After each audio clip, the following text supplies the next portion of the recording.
Yes, welcome everybody again from wherever you're from. And I have wondered about calling this the Sondra Baras Hour, or an hour with Sondra Baras, we could say, because Sondra's due to speak, you might have seen on the flyer, next month and a few months after that. So I hope we continue to see you all. And yes, I might ask if everyone could mute if they haven't already. But if you have a question, perhaps just put that little hand symbol up and I'll know that you're wanting to ask a question at the end. So, yes, with all of that, Sondra, I'll hand over to you for an Israel update and some Bible. Okay, so Thank you. As many of you know, I always prefer the Bible part to the Israel update part, but on the other hand, it is very, very important that we all stay current. I personally am a news addict, and I'm always staying current. And I have to tell you that in recent months, watching the news has become more and more of a chore. In a way, it's a good thing, because what that means is that we don't have any serious and emergency crisis. What very often happens is when there's something really serious going on, whether we're being attacked from Hamas from Gaza, or whether, COVID is running riot and, everybody's getting sick, or whatever, there's a summit between the Prime Minister of Israel and some leader, whatever, any kind of major incident going on, then the news is very interesting, because we're really learning about something very important, and we're getting, direct news from it and interviews, etc. So I could say, fortunately, we're not right now in a time of crisis, and there isn't anything that's burning, right now. And so what that means is that the news has descended into political chaos, and which now I can't, on one hand, you could say, well, that is what's going on in Israel right now. Well, I would hate to think that we would define our existence in Israel today, our lives in Israel today, by the craziness that's going on in the Israeli Knesset. So on the one hand, I want to give you a few bits of summary about what is going on in the Israeli Knesset and some commentary on that. But then I want to end up with things that, from my perspective, are what's really going on in Israel, the really important stuff. Okay, so first of all, a little bit of comments on the Kurdish government and the Knesset. There was an announcement, a plan to move forward on massive building in the Jordan Valley. Now, the Jordan Valley is part of Judea and Samaria. It's the eastern strip of Israel. It's definitely part of what people like to refer to as the West Bank. It's part of the area that was liberated by Israel from Jordan in 1967. And over the past few years, when the idea of applying Israeli sovereignty to Judea and Samaria has arisen, one of the first areas that has been slated for this initial application of sovereignty has been the Jordan Valley.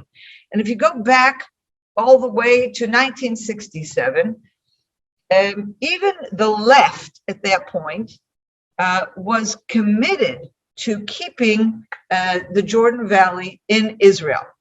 And that was often seen primarily, well, actually two reasons, okay?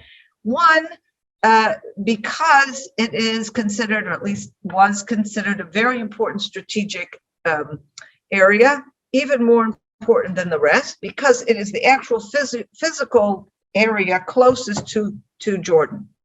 Okay, so because it's kind of like a buffer between us and Jordan, it was considered the most important place. Also, if there would ever be, God forbid, okay, a Palestinian state in the mountain area of Judea and Samaria, which is just above the Jordan Valley, there would at least be a buffer between that and Jordan, which would reduce the chances of the two hooking up, okay? And that, by the way, is actually a Jordanian interest as well, because Jordan is ruled by a very non-democratic government, the Hashemite kingdom. It's a king and very not democratic. But sometimes non-democratic rulers in the Middle East serve our interests, because what they do is keep quite a strong reign on the Palestinian populations, which is a majority of Jordan, are Palestinians, very often in the past have included those who are aiming for, destability, to fight against Israel, to connections with terrorist organizations, etc. And Jordan has been fairly successful in suppressing those people in Jordan that could possibly create harm to Israel. And one of the greatest fears of Jordan is that those people would more easily be able to connect with the Palestinians in Israel and Judea and Samaria, and that would wreak havoc for both Jordan and for Israel. So for that reason, Jordan, and the second reason is there's very few Arabs living in the Jordan Valley, so that it's not like, you're building very close to major Arab concentrations that would present security issues or that might affect the ability to create a Palestinian state, etc. So this has always been, as I said, a fairly consensus issue, much more so than in other parts of Judea and Samaria. So the recent announcement of massive building in Jordan Valley is something that makes a lot of sense, given the motley mix of this current government that includes both right and left and centrists. However, the far left party, Meretz, has announced that they are going to oppose this, and they mentioned because they think this would damage the chances of the creation of a Palestinian state. So, of course, when I hear that, I'm happy. I'm very supportive of anything that is going to further damage the chances of a Palestinian state. And if I look at the settlement movement as a whole, I can say with great confidence that the single most important thing that Israel has done in the past 50 years has been to prevent the establishment of a Palestinian state has been the settlement movement. The very fact of Jews, and today we are close to 500,000 Jews, living all over Judea and Samaria, has made it literally impossible to carve out a state in the middle of Israel. At most today, if they will get something other than what they have today, which is more like an autonomy, if they get something beyond that, giving them more jurisdiction, it's still going to be very, bits and pieces of territory, because we're all over the place. They don't have the territorial contiguity that they would like. Okay, so anyway, it's a bit of an irony. I don't think that this Meretz is a tiny party, and what's very good about all of this is in this particular government, we do have the ability of the centrists in Israel to link with the right on issues like this. Okay, and so I'm hoping that indeed it will go through. This could bring massive change to the area. Very, very important. Jordan Valley today is very underpopulated. Okay, it's a desert area. The people, the Jews who live there, took a desert area and created beautiful farms producing wonderful agriculture. Dates are amazing. If any of you have been with me in the Jordan Valley, I always take people to visit Tomer, where they have amazing dates, like Majul. They're these huge dates, sweet and juicy, unbelievable. Couple months ago, someone came to visit my office from Tomer. It's a community we work with very closely, and he actually has his own date palm farm in Tomer. He picked about 20 dates that morning and brought them to me straight from the tree. Oh my goodness. That was so amazing. Anyway, so that's what's going on there in Jordan Valley. And we are still waiting, of course. The government did promise that they would be creating a new Jewish community in Samaria, in the middle of Samaria, called Eviatar. And we're still waiting for that to be moving forward. There is discussion about that. Also on that, the far left party is not approving. So we will have to see how it is that Bennett and Sa'ar kind of manipulate that, and if they succeed. So that was one issue. A second issue that I wanted to raise that was a big issue last week was the Arab party, Ra'am. It's not part of the government, but it is a party that has agreed, because of a coalition agreement, to vote with the government. And in fact, it was thanks to that party that we were able to pass a budget a few days ago. Now, unfortunately, this party is a very problematic party. I mean, everybody will agree to that statement. those on the right, on the left, on the center, in the government, in the opposition. You ask anybody, they're going to say it's a problematic party. And when I look at this party, I kind of scratch my head. On the one hand, you have the head of the party, Mansour Abbas, an Arab, a religious Arab. He is affiliated with the Islamic Union, or I don't know exactly what it's called in English. And it's a union that on the one hand is really a religious issue. In other words, they're in favor of being conservative values, very similar to some of the conservative values we talk about. On the other hand, it's an Islamist kind of group. Very, very often, people who are very religious Muslims are also very anti-Israel, okay?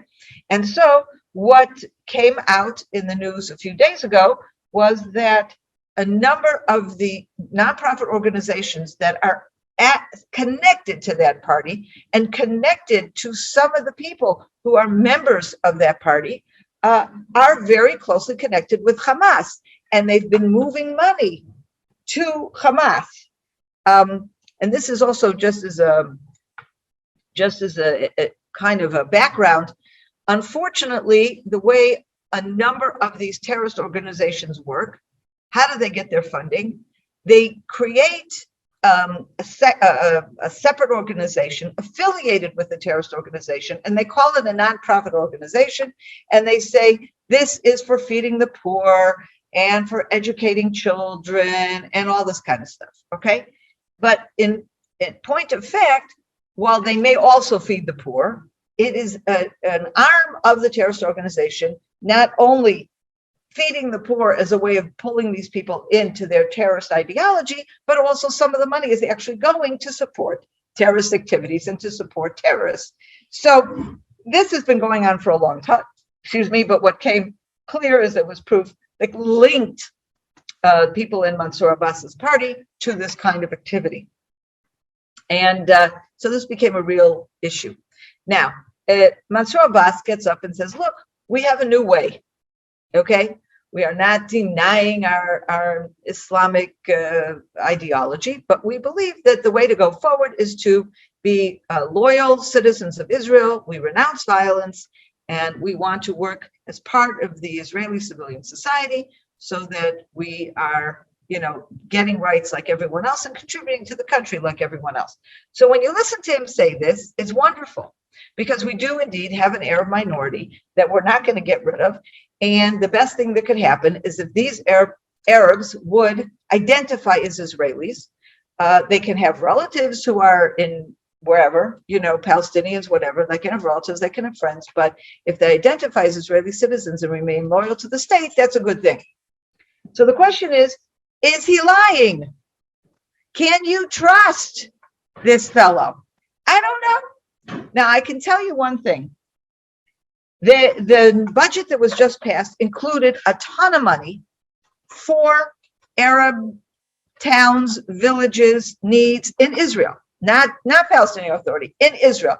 The 20% of Israel's population that is Arab. They live in cities and towns, and I have to tell you that those cities and towns have indeed been neglected. It's not good. In other words, as a citizen of Israel, I said this should never have happened.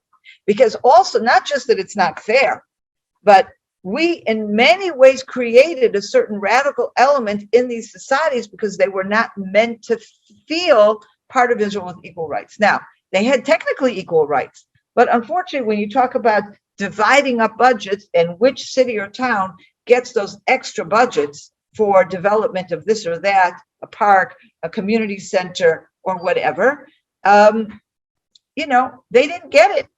And it shouldn't work like that. But as you know, in every political system, this is often how it does work. So on the one hand, the actual money going to the Arab society is something I would say there's a fairly broad consensus supporting it to redress the wrongs of the past, including from the right. The question is, will this money pass through legitimate channels? Now, the government of Israel is very strict, and there's very strict safeguards to ensure even if money is going to, let's say, a pet project of a given political party, it doesn't go to the political party. It goes to the pet project. It goes to the school, or it goes to the city council, or whatever. So this is what we're waiting to see. will indeed this money be used, regardless of whether Mansour Abbas can say, it's all thanks to me, and then he becomes a hero. And do we want him to become a hero? I don't know, not sure, who knows, okay? But if indeed the money is going to where it should go, then it's good. If in some way this is going to strengthen the enemies of Israel, then it's a terrible thing, okay? So that's something we have to stay tuned. Like so much about this government, stay tuned, okay? That's that issue.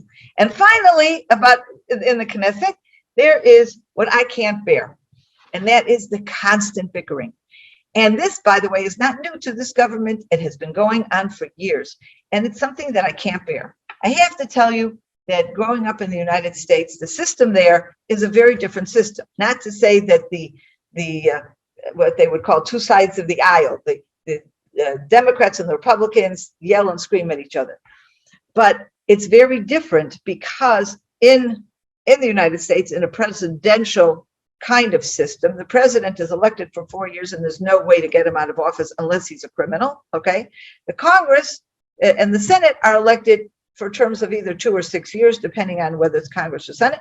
But the point is, once they're elected, they're in office. So even though they're going to bicker or they're going to argue, they're arguing about a particular issue to see if they can sway the vote one way or another. They're not constantly arguing in order to delegitimize the other party's person, the president or the other congressman or whatever, with the hope that if we can vote them out of office, because they can't vote them out of office, okay? In the case of Israel, and in most parliamentary systems, the parliament serves at the behest of the government. So if the government loses its majority in the parliament, then the government falls. And so there's this constant desire on the part of the opposition, any opposition, to denigrate the government and to bring that government down. What we're seeing now, and we saw it already when Netanyahu was prime minister, and the way the opposition then behaved, including these massive riots, that the language and the discourse was so low, so terrible. We're seeing, and Netanyahu complained bitterly about this. Now we're seeing the opposite. So we have Netanyahu and people in the Likud, and including some of the other parties like the ultra-Orthodox parties, that are saying such terrible things about the government, and then it's back and forth. So, for example, on the evening news, you will see Netanyahu getting up and saying nasty things about Bennett getting up and saying nasty things at Netanyahu, and you look at this and you say, what is this, kindergarten? You want these people to have a conversation on the merits of the issue. You want them to behave like responsible adults. And I have to tell you, they're not. None of them. Okay, none of them. So that's the bad stuff. All right, so now that I told you about what's going on in the Knesset and the government, and that's never good, okay? Now let's talk about what's really happening in Israel. Good news from Israel. Okay, so first of all, our COVID numbers are way down, and that's a good thing. And life is mostly back to normal, okay? There are places that you have to wear a mask. There are a few places that you have to show that you've been vaccinated or you've had a very recent test, that to prove that you don't have COVID before you go indoors. Outdoors, not at all, indoors. But other than that, and that's something that's not a difficult thing to do. Even if you don't have a vaccine, you can go and to get a quick test, in the morning and show your certification, and, it's easy. So for us, except for certain places where we have to wear a mask indoors, we feel like life is really pretty much back to normal. I know I'm making the Aussies feel bad because you have not had normal life in a very long time. And I have to say that most people I know keep saying, oh, Australia, they're nuts. But I don't want to say bad things about somebody else's government.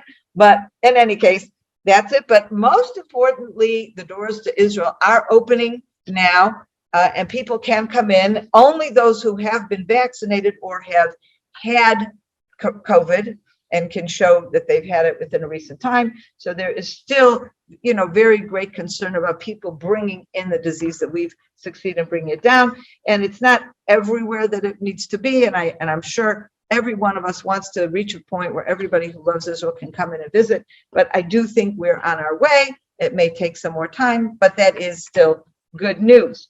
The second piece of good news is that we did get a budget after 2 years of fighting in the Knesset and 4 election campaigns, all during which we did not have a budget.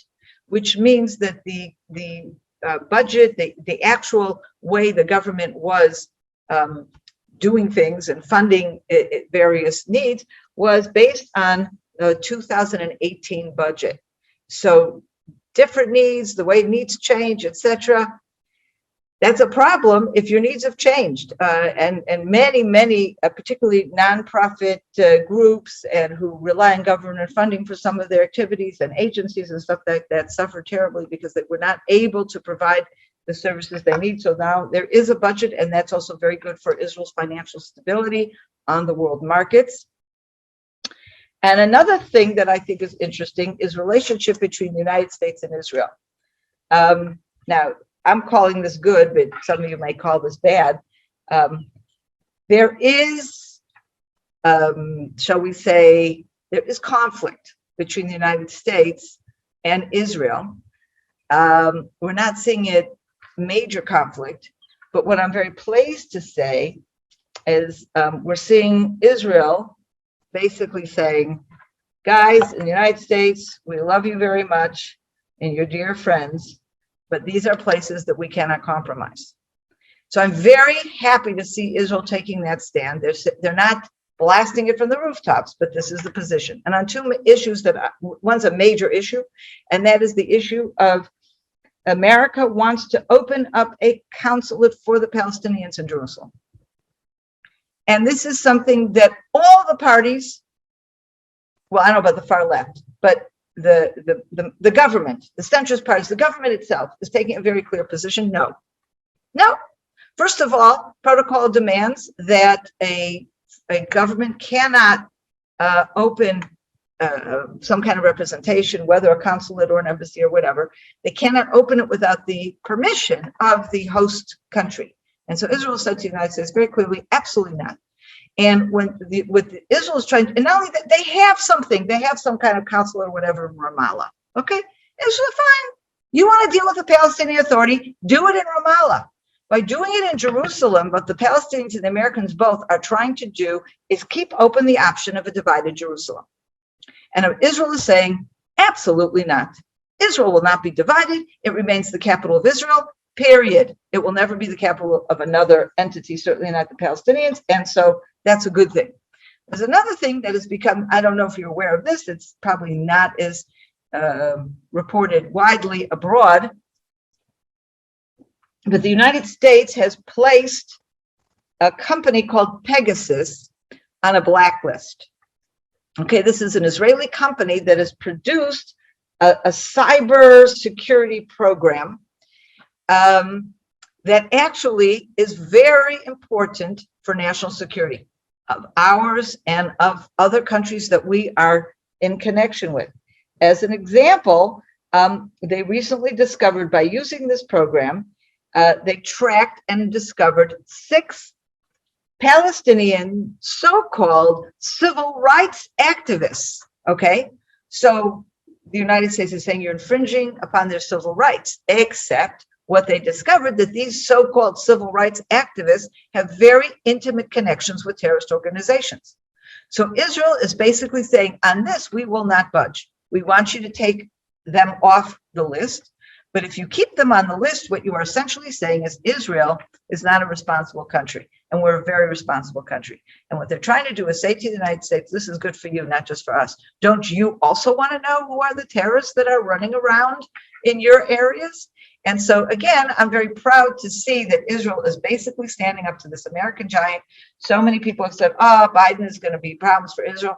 He may well be problems for Israel, but the other side of that equation is that Israel has to stand up for its national interests. And so far, we're seeing that. Time will tell. We don't know. One of the things that's being anticipated, what they said was, until now, because there wasn't a budget and the government was, wasn't clear if the government would stand, because if the budget would fail to pass, that may put us into 5th elections. So the understanding was that America was not pressuring Israel in any serious way, because they did not want to, jeopardize this government, which they see as much friendlier to them than Netanyahu. But I'm very happy to say that this is the position of Israel. Now that the budget has passed, we have to see, is Biden going to start being nasty to Israel? All I can say is time will tell. we have to keep watching that situation. Finally, and this is thanks to one of our participants who asked that I address this issue, and I'm happy to do that, and that is the Abraham Accords. What is the current status of those accords, and how is that playing out? So one of the things I can say, the United Arab Emirates has become a favorite destination for Israelis, both tourists and business people. I can tell you, my sister-in-law and brother-in-law were in Dubai last week and had a marvelous time. And I can tell you that one of the things that I have been so impressed about the United Arab Emirates and their response to Israel, they're really inviting Israelis to come. They want Israeli business. They want Israeli tourists. And what they have done is they have said that they will ensure kosher food to any Israeli who comes, to any Jew who comes. That is amazing. I don't know of another country anywhere in the world, except Israel, of course, where the country is saying, we want you Jews to feel at home in our country, and therefore we will ensure you have access, easy access in your hotel to kosher food. So basically what's going on, if you go to a hotel and you tell them, I want kosher food, they have to provide you with kosher food as part of what they're offering you, not just a nice room and the swimming pool or whatever, but they have to provide you with kosher food, which to me is an amazing statement on their part that's saying, we want you Jews. Now, of course, we can be cynical, and I think we need to be also cynical to say, they don't love us, they love our money. They want Israeli business, and that is absolutely true. Okay, we're seeing basically what's happened. They took a look and they said, look, number one, from the beginning, the Gulf states are interested in relations with Israel because they see Israel as an important ally in the fight against Iran. Iran threatens them at least as much as he threatens Israel. We don't hear the same rhetoric as much against, say, the Gulf states, but in fact, they are attacking the Gulf states on a regular basis, and they are certainly a threat to them. And they're right, okay? And one of the things that's very good about what the Gulf states have done is that they've separated their national interests from the most extreme religious ideology that unfortunately is so prevalent in the Middle East. And they're basically saying, look, imams, stay in your mosques, talk about whatever you want, but we have to run a country, and a country needs to run on the basis of good neighborly relations with people that we perceive as being our allies or people that can help us, whether it's against Iran or whether it is in developing business and technology. And it's on that basis that the Gulf states have looked at Israel, and this whole new relationship is evolving. And so what I want to do kind of now, and this I'm going to now segue into the Bible thought that I wanted to mention. When I analyze this development, basically what I'm seeing is the Gulf states are looking at Israel's success. And as a result of Israel's success, that they want to connect with us. And it immediately brought me back. We started to somebody at the beginning of our talk today, somebody was talking about what's a blessing, what's a benediction, and I was talking about, well, blessings is a major part, blessing God, and blessings in general is a major part of Judaism. But let's go back to one of the first places in the Bible that we hear about blessings, and this is Genesis 12. And very often the Christians who love Israel especially love to quote Genesis 12:3, where God promises Abraham, I will bless those who bless you, and I will curse those who curse you. And Christians very often, and I think rightly so, view this as an individual blessing to individuals who bless Israel. Not just that, it almost becomes a divine recommendation, shall we say, to the nations. Guys, you want to be blessed in your personal lives. It pays for you to bless Israel in whatever way you can. And I think that's a wonderful way of reading that. But I think if we zoom out a little bit from that and read all three verses together, well, actually two verses together, Genesis 12:2 and Genesis 12:3, we're going to get an even broader picture. Okay, what does God say in starting in verse 2, I will make of you a great nation, and I will bless you. I will raise up your name, and you will be for a blessing. I will bless those who bless you, curse those who curse you, and through you will be blessed all the families of the earth. So we basically have here, aside for I will bless those who bless you and curse those who curse you, we have blessing showing up before and after that. God says he will make us a great nation. He will bless us. We will be for a blessing, and through us will be blessed all the families of the earth. And I see the second part, I will bless those who bless you, is really, it can be national and can be individual. But when you say through you will be blessed all the families of the earth, we're talking about a much more universal kind of thing. It's not just individuals, it's peoples, a lot of people, okay? And basically, it occurred to me that when we look at the Abraham Accords and how this involved and what we are seeing today, we may well be seeing a richer understanding of these scriptures. Because if we look at the birth of the state of Israel, okay, we are looking at the fulfillment of this second scripture. I will make of you a great nation. Well, we were already a great nation, but then we kind of, not that we weren't a great nation number-wise. I mean, we were a great nation, but we were murdered and persecuted and dispersed all over the world. And if you think about it, after the Holocaust, after a third of our people were murdered on European soil, it would be hard-pressed to call us a great nation. Certainly not number-wise. Maybe have some nice people, and even as a nation, we were the most despised nation. We had suffered the most, and our numbers had been decimated the most. Okay, so from every parameter, the last thing you would call us at that point in 1945 was a great nation. Okay, and yet the state of Israel was established 3 years later, initially under great difficulty, and yet, so look at us today. We have indeed become a great nation from nothing, from the ashes, coming up now to a great nation, and we have been blessed. God says, and I will bless you. As a nation, we have been blessed. Look at us today. These Abraham Accords are based on the fact that Israel indeed is a cyber power, and it's a defense power. We have invented and created so many things that help us, but help the whole world. We make our technology available to people all over the world, and not to mention medical technology and so many other things that we're involved with. And this indeed is part of the way our being blessed is being expressed, but we are also a blessing. I will raise up your name, and you will be for a blessing. The name of Israel as a cyber power has gone out there. And therefore we are able, because of that, to become a blessing for everyone. And so I will bless those who bless you and curse those who curse you becomes this additional incentive for people to do good for Israel.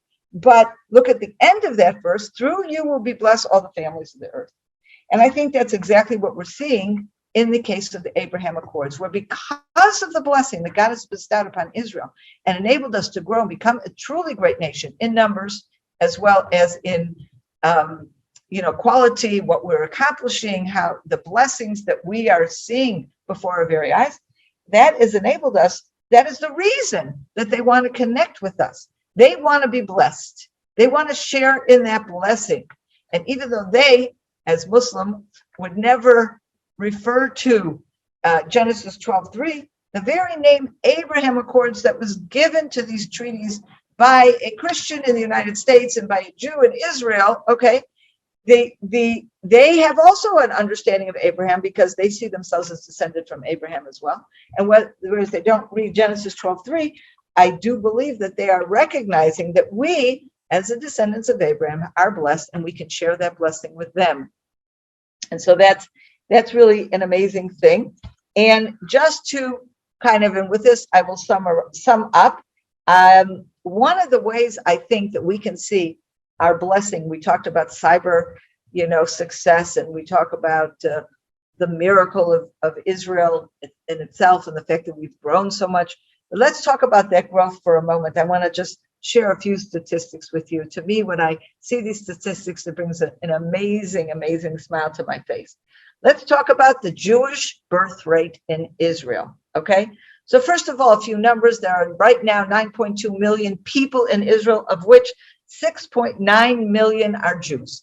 In 1948, we had barely 500,000 Jews in Israel.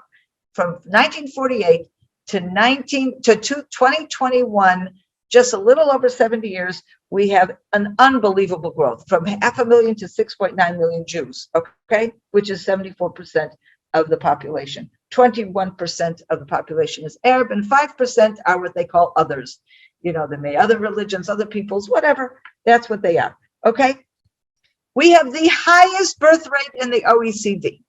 OECD is like a conference of Western countries, more or less, democracies. We have 21.5 births per 1,000. We have more than 3 children per woman, okay? And if you want to compare that to both the United States and Australia, they have between 1.7 and 1.8 children per woman, okay? Now, by the way, the Arab birth rate is going down and the Jewish birth rate is going up. And that's not just the ultra-Orthodox. Actually, the ultra-Orthodox birth rate is going down a bit. Now, they have very, very high birth rate. But the non-ultra-Orthodox, the regular religious Zionists, and the secular birth rate continues to rise, okay? Our mothers who are deciding to have children are among the most educated in the world. In almost all countries, the more educated the woman or the parents, the fewer children they have. In our country, the more educated, the more children they're having. It's mind-boggling, okay? And another thing, we have the lowest rate of childbirth outside marriage. So in other countries, when you have what that means is a significant percentage of children being born in other countries are very often outside marriage, very often unplanned and sometimes even unwanted pregnancies, okay? In Israel, the overwhelming majority are children born into families where there's a mother and a father and they want to have children. They are building a family, okay? So it reflects a very positive choice of people who want to grow the Jewish people. And finally, in 2020, there were 130,000 Jewish babies born in that 1 year, okay? And we're not a huge nation, okay? We're, again, 6.9 million Jews, 130,000 Jewish babies born in 1 year in 2020. Of course, we hope in about another half a year, we'll have the statistics for 2021. Anyway, so that, if you ask me, where is Israel's blessing? This is Israel's blessing. More than anything else, God has blessed us with children, with fertility, with growth. Our nation is not just measured in how successful we are economically or cyber. Our success is and should be measured first and foremost in the extent to which we are growing and we are being blessed and blessing with our children and with continuing to grow a nation so that we will indeed become a great nation as God has promised to Abraham. That is my message for today, and I would love to hear comments, questions, etc. I always say Israel is the best evidence that God exists because we're seeing so much scripture fulfilled, aren't we? Having been written thousands of years ago. We're now seeing it unfold before our eyes. So anyone have a question? But just unmute and dive in. Yep, I've got a question, Joy.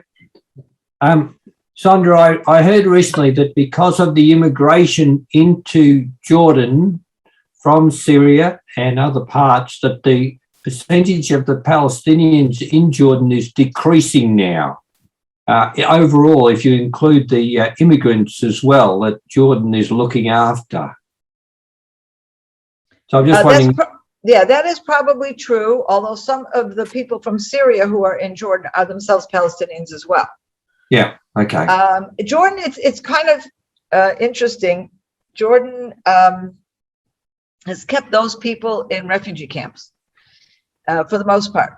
So they see them as temporary residents, and they want an opportunity to send them back to Syria if things in Syria ever calm down. So it's hard to know how to treat those people, but I can tell you while Jordan is not a democracy, they do have a democratically elected parliament. It's just that the power of the parliament is limited because it's the king who has the ultimate power. But they do not have voting rights, those refugees. They cannot vote in Israel, in Jordan's parliamentary elections or in any of their local elections. So, you're right. The influence of the Palestinians in that way may go down. But the truth of the matter is the Palestinians, though, do wield enormous power because there are three population groups in Jordan other than these refugees. There is the Hashemite family, which are originally from Arabia. They were competitors of the Saudi family. And when basically the British said to the Saudis, you can have Arabia, the Hashemite family fled, and Britain gave them as a consolation prize Jordan. So they are, in a way, not even from the area. They were transplanted to Jordan in order to create this entity, the state of Jordan. The other is Bedouins. Bedouins, they are really no different in many ways from the Palestinians that are in Israel, because if you go back to pre-state days, there were Arabs living here. Who were those Arabs? There were the Bedouin, which were more the nomadic types, and then they were the city ones, okay? So it doesn't really change that much. They were not different. The Bedouins in Jordan would wander into Israel and the Negev and back and forth. So they really are not different from the Arabs, or from many of the Arabs that are living in Israel today. And then, of course, 65% of the country minimum, and some people give as high as 80%, are Palestinians. Those people are Arabs who actually originally lived here in our part of Israel, in west of the Jordan River, and fled to Israel back in 1948, and some of them fled in 1967. So no matter how you cut it, Palestinians still are the overwhelming majority of the country. Especially if you include all these Bedouin types in there, you're talking about at least 85% of the country. So that if Jordan would ever become a democracy, no longer a monarchy, then it would indeed become a Palestinian state for all intents and purposes. Okie doke. Thank you. Yeah. And a previous king of Jordan has actually said that, haven't they, Sondra? That Jordan is Palestine and Israel is Israel. So I never heard that. Oh, I never. Ah. No, I know that Israel for many years used to say Jordan is Palestine. In fact, Ariel Sharon in his early days as a right-wing, advocate, one of his constant statements was that Jordan is Palestine, and if the Palestinians want a state, they should seek it in Jordan. Yes. Not with us. But I was not aware that a Jordanian leader said anything. I know they said Jordan is Jordan and Israel is Israel. Yeah. That, yes, but not that Jordan is Palestine. So I'm if you find that source, it. please send it to me. I'm very interested in that. Yes. Okay. Any other questions? Marion has one. Hi, Sondra. Marion here. Hi, Marion. Yeah, good to see you. Just a little wondering, hearing the terrible news out of Lebanon. Supposedly the country is pretty well on the verge of total collapse, and understanding also that there is a very strong presence of Hezbollah there, and I just wondered, is any kind of approach to Israel from Lebanon at all to get any assistance in any which way to the people are starving. This is the report I read. They're starving. They have no amenity supply. The report I listened to was quite devastating, really. How is Israel feeling about this? Well, Israel is monitoring this very, very carefully, and there is interesting deal on the table now having to do with natural gas that would be sent from Egypt to Lebanon, but using the pipeline that connects the gas. In other words, it would be going through Israel. Right. Okay, this gas, because there right now is an existing pipeline that brings Egyptian gas to Israel and Israeli gas to Egypt. It's kind of complicated, and it ends up in Jordan as well. Whatever it was, and of course Hezbollah is nixing this because they don't want to have any connection with Israel. So I think we don't know how that deal will end up, but I think that in and of itself tells us a lot about Lebanon. Lebanon is falling apart 100% because of Hezbollah. Hezbollah has paralyzed the country. They've taken over the entire south of the country. They've turned it into one huge terrorist base. They've invited Iran to come in. Iran is constantly sending equipment to Syria and to Lebanon. And in fact, in reports attributed to the Israeli army, of course, the Israeli army will never admit this, but in recent weeks in particular, the Israeli Air Force is bombing all kinds of Iranian installations in Syria. Okay, so there's this ongoing issue going on where Iran sees Syria and Lebanon as a Syrian, stepchild or whatever, seeing it as their proxies, and there's a lot of stuff going back and forth. The Hezbollah was very involved in the Syrian civil war. They were trained there. On Assad's side, Iran, Assad, Hezbollah, that's one alliance. And that, of course, is very dangerous. Now, the people in Lebanon, particularly some months ago, there was a huge explosion, which was as a result of munitions a storage facility belonging to the Hezbollah. And so that created, people were killed, enormous property damage at a time when, as you said, there's not even enough food in Lebanon. So that caused a lot of anger among Lebanese that want to get rid of the Hezbollah. But then since then, nothing's happened. And so you get the sense that right now, Iran and Syria have such total control over Lebanon that unless that control is able to be lifted, Lebanon has no hope, really. And it really, and I always feel this way, there's a point at which people have to make their own decisions, and you can see in countries all over the world that revolution happened and change happened when at some point the people said enough. Even in dictatorships, the Iron Curtain fell. The Iron Curtain fell finally because the people were no longer willing to buy the lies of the Soviets. And of course, there was support from different countries all over. And I'm not saying Putin is an angel, but the Russians today have so much more freedom and freedom of movement and all kinds of stuff and business opportunities. They can come and go as they please. They can leave the country. They can come into the country, what they never had before, when it was the Soviet Union. And, so there's been attempts, for example, in Iran to overthrow the government. And there was a civil war in Syria. And it's one of the problems is that within the countries themselves, there's so much disarray. And nobody really knows what they want. That is also part of the problem. So, Lebanon itself, I don't think very many people there are saying, oh, we love Israel and Israel come to our salvation. Not at all, So, it's terrible. It's tragic. But again, at some point, this country itself has to figure out, the people themselves have to figure out what they really want. Mm-hmm. I think sadly for Lebanon, their downfall became when they allowed Yasser Arafat to call it home. And, absolutely. And so that's, really a sad story when we get such people in authority of government who make decisions that the people are not really included in, be it democratic or whatever. But it's, I think it's because having so many contact friends there, and yet I don't think it's world news that Lebanon shall no longer exist.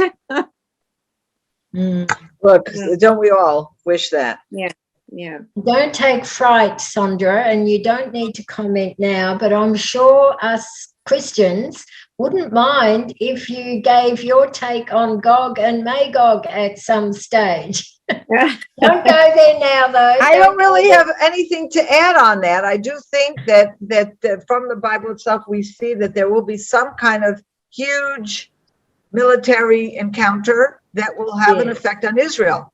Yeah. And what exactly that will look like, I have no idea, as I can say to any of these biblical prophecies. Very often, once they happen, we say, that's it. But until we get there, we really can't put the details to it. I see, though, that Hillary here has raised her hand. Yes, Hillary's got her hand up. Hello. I'd just love to ask a couple of questions, actually. One is about this whole issue with the Israeli government passing a huge amount of finance, apparently, to be able to be sent through from Jordan to the Palestinians to enable them to build on the hills of Samaria. I don't know if this is reality and truth, and I'd love you to unpack that. And the other side of it is, I guess, I love how you unpack Genesis 12 and the call of Israel to be a blessing to all the families of the earth. But I guess my concern is if they're selling a lot of their cyber technology to a lot of Islamic nations, at some stage, if these Islamic nations decide to band together against Israel, is Israel going to be absolutely hammered? Okay, good questions, both. First of all, the money that is coming from Arabs to build illegally in Judea and Samaria, that's money coming from the Palestinian Authority. I don't know if it's coming from Jordan. I don't think so. It's coming from the Palestinian Authority. And actually, the funding for that is coming from Europe. The European Union is sending money to the Palestinian Authority under the guise of humanitarian aid. And what in fact is happening is they have said it themselves, the Europeans, we are here to help build a Palestinian state. And so now the Palestinian Authority has created a plan, a blueprint, and they are specifically building in Area C, which is the area that they have no control over. It's an exclusive Israeli authority, and they have this plan. They're doing it, they're building it, and they are using European money, which is being given to them for that purpose. The Europeans know what it's being used for, and they want it to be used for that. And in fact, in some cases, you will see homes being built or a playground built or something like that in Area C by the Arabs, and it'll have the insignia of the European Union on it. So it's very obvious. Unfortunately, I don't think that the Israeli government is doing enough to stop this. It's the civil administration, which is the civil arm of the Ministry of Defense, that are the ones that are responsible for Palestinian issues in Area C. And they are, first of all, very much understaffed, and other people who work for them, some of them are not at all sympathetic to our cause. And unfortunately, it's a huge failing. There's been a lot written about it in Israel. There's been a lot of pressure on the current Israeli government to change it. It's not just a question of this government. This has been going on for years. The problem began and bloomed under Netanyahu and is continuing today. It is of great distress to all of us, and I can only hope and pray that at some point the government will actually do something about it. Now, with cyber technology, Israel is very strict about what kind of technology can leave Israel. And it has to be technology that is viewed as something that cannot be used in any way to undermine Israel's security. So the technology that Israel uses for security-related things never leaves Israel, okay? The kind of technology that they are offering or selling to Arabs will be things that have a purely civilian or commercial use. Not anything else. Now, how exactly they monitor that, I have no idea, but I trust that, that this is something that they are in control of. I see that Judy has posted a good question. Didn't the civil administration just approve 1,300 homes in Area C? This was yes, but I don't, what this is talking about is something else completely. Okay, there are Arab villages and towns in Area C, and we're responsible for them.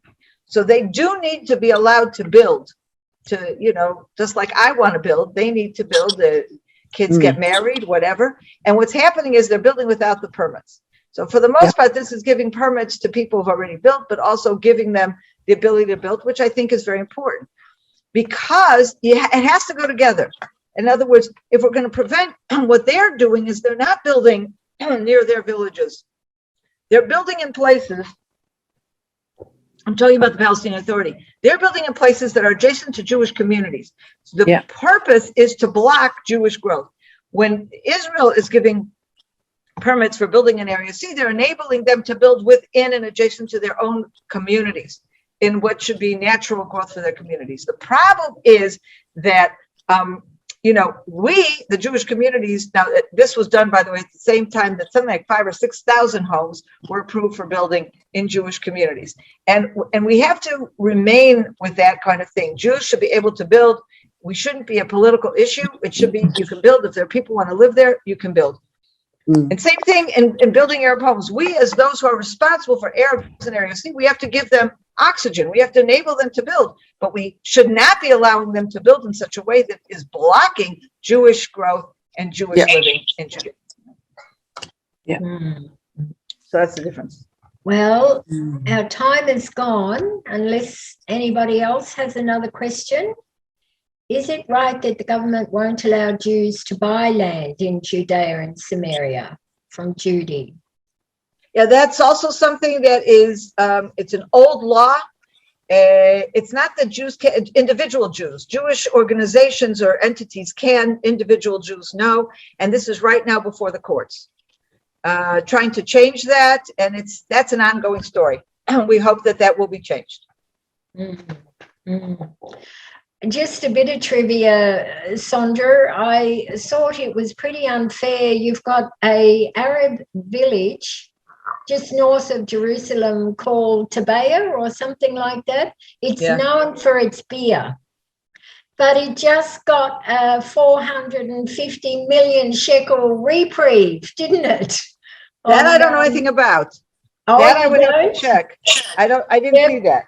It's something that came from the Arab Party. One of the conditions, well, that's how it was written up. One of the conditions, to pass the budget. Maybe they got, okay, I don't know if they got a reprieve or they got a building cancelled. Permits. I don't know. Cancelled. That's what it said. Oh, you mean the tax? The tax was canceled? Yeah. 450 million shekels. And that's I thought that's not fair. That doesn't make sense, but as always, yeah. Anyway, Marion, I might hand over to my partner in projects. Marion's travelled with Sondra and I for many years now and is often introducing Sondra and winding up. So I'll hand it over to Marion and say goodbye myself. Thanks, Joy. You're always on the ball and doing a good job. Good to see you. She's our friend Joy is visiting with her family, and it's lovely to know. Sondra, I just want to say something that you could get a little bit of a surprise on, but I am about to announce that Sondra is having a birthday tomorrow, and I would like us all to join in and sing happy birthday on the count of 3. 1, 2, 3. Happy birthday to you. Happy birthday to you. Happy birthday, dear Sondra. Happy birthday to you. well, thank you very much. Hallelujah. I'm embarrassed, but thank you. I Not forgot at you know all. my birthday, Marion. Yes, I do. And I will tell you all how I know. Sondra is most lovely and welcoming to both Joy and myself and many others, of course. But every time we're in Jerusalem, we meet up with our coffee. This particular meeting was going very well. And then out of Sondra's just perchance statement, it was, oh, I've got a birthday today. I said, oh, really? And you're having coffee with me? And it was not only just a birthday, it was a bit of a milestone birthday. I won't tell them which one. But, such is her dedication to make relationships with all of us. And I really wanted to honour that tonight. And I do remember your birthday. I'm a bit of a birthday person. So there you go. And, may you have it's the 10th of November. So we'll start to enjoy it before you do. The other thing I wanted to personally comment on to Sondra was to pass on to Shmuel. I feel he does such a wonderful job of going into the communities and like yourself, I mean, I know you're doing that as well, but you've really got a good chap there. And I just remember, I think it was last month, he took us all to Migdalim, which is only a very small, I mean, every time I watch these communities, I sit here and I think, oh, I want to go there, you know, pitch a tent and help them. I'm sure lots of others do too. It really makes us feel very, very connected. And I thought perhaps one time on one of these shows, we could actually, you know, perhaps have a community gathering in one of them so that each, you know, somehow the community members could say hello to us and express a few things from their side to make us feel very much more closer and on the ground. I just wanted to say, great idea. You know, I mean, we could both interact with questions and that, but I just love these little communities. You know, it's just, I just think if anyone's got a pioneering spirit, it really moves you. just, you know, here I'm coming. I've got my tent, right? So I'm sure all of you listening subscribe to the CFOIC YouTube channel. If you're not, please you know, think about it, because these lovely presentations really show you a part of Israel that is not a great well-known place as far as being marketed on mainstream media. So it's just lovely. Congratulate Shmuel on his good presentations for us all, Sondra. Great, I will. And if you know, I like that idea of the community gathering. And if you also would just like have Shmuel do one of these meetings instead of me, that would also be great. No, that's an option.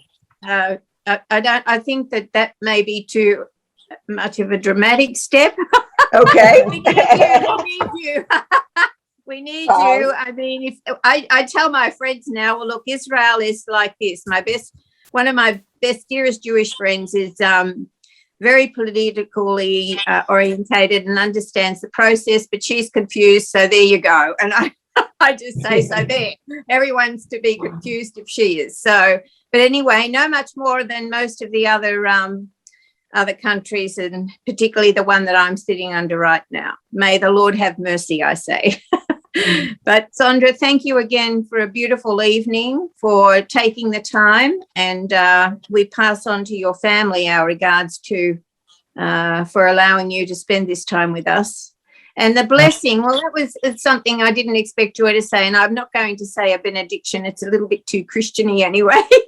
we do have our own benediction, scriptural and very moving, and we love it. It feeds our hearts and souls. But you know, we do have a saying in Christian areas that, you know, don't poke the eye of any Jew. You poke the eye of God, because you are the apple of his eye.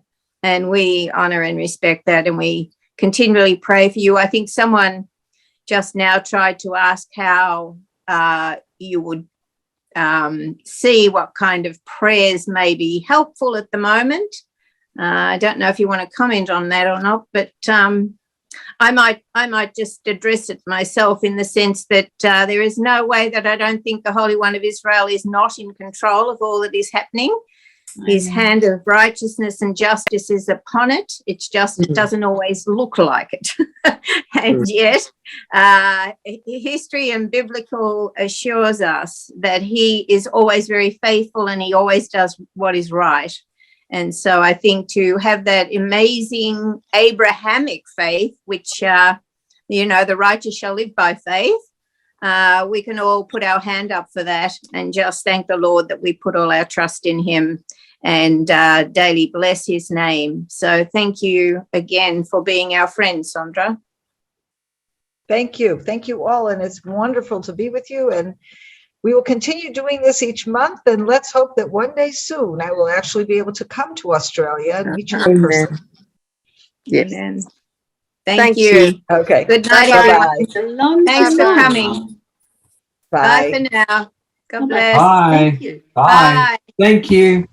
Thank you. Goodbye. I hope you enjoyed that video. And we'd like to be sure you're getting all of our video content. So just click on the subscribe button below as well as on the notification bell.